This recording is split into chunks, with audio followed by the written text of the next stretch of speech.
Your ability to focus for long periods of time is one of the most important skills in tennis. It's an absolute requirement to be able to practice well, to improve, and it's also crucial during matches.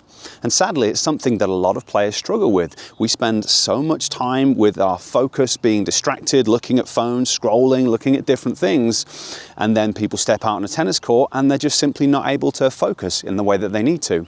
Now, in terms of improving your focus, there are basically two things that you can and should do. One of them is to train the skill itself. So just like you would go out onto court going, right, I am going to work on my spacing, I'm going to concentrate on setting up further away from the ball because I need that to use good biomechanics on all my strokes. You can do exactly the same thing with focus. You go out onto the court going, right, my intention today is to make sure that I'm focusing 100% of the time, and then I'm going to catch myself anytime I start to lose focus. I'm going to bring myself back to the task that I'm working on. And by doing that over and over again, it gets easier and easier, just like by working on your spacing or any other aspect of your technique repeatedly, it gets easier and easier. But then just like every other skill in tennis, so if we're trying to get good spacing, we need to have good footwork, we need to be able to read the flight of the ball, to judge distance and depth, we need to have coordination. There are underlying skills that go into being able to set up the right distance from the ball.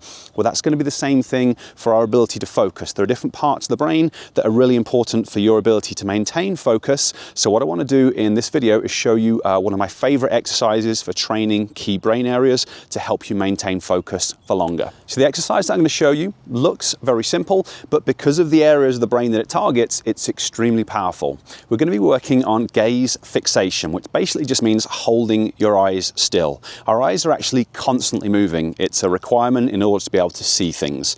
So if we try and keep our eyes as still as we can, it really makes the brain work hard and targets certain areas of the brain. And they found that within the research, gaze fixation problems can be linked to attention deficit. So it can be an excellent training tool. And like I said, it's very simple. All we're going to do is hold the target. I'm just using a pen and I'm going to hold it for a period of time, keeping my eyes as still as I can. And I think 10 seconds is a good starting point to aim for. After you've done that, you'll take a rest and then you'll move into a different position. So I've done in the center, I'll then do it to the right, just trying to keep my eyes fixed on the tip of the pen for 10 seconds. And you might find that when you're looking at it, your eyes want to pull away, but that's what you're working against.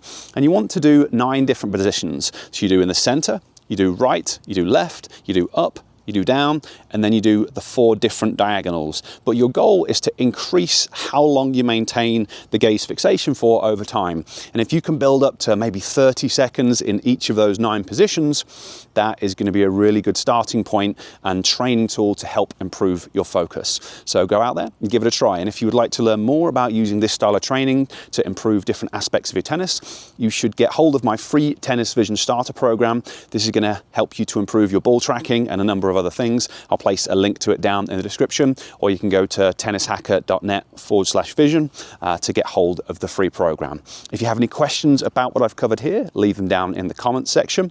If you haven't subscribed to my channel, it always really helps me out if you could do that as well. And also if you could give me a thumbs up. I try and get this information to as many people as possible because it's just so important, and you can only play tennis at the level that your body will allow you to play at. But I have to compete against videos where people are claiming we can hit the ball like Alcaraz and Sinner in 5 simple steps. So it's a slightly uphill task, and your help is much appreciated. Okay, thanks for watching, and I'll catch you next time.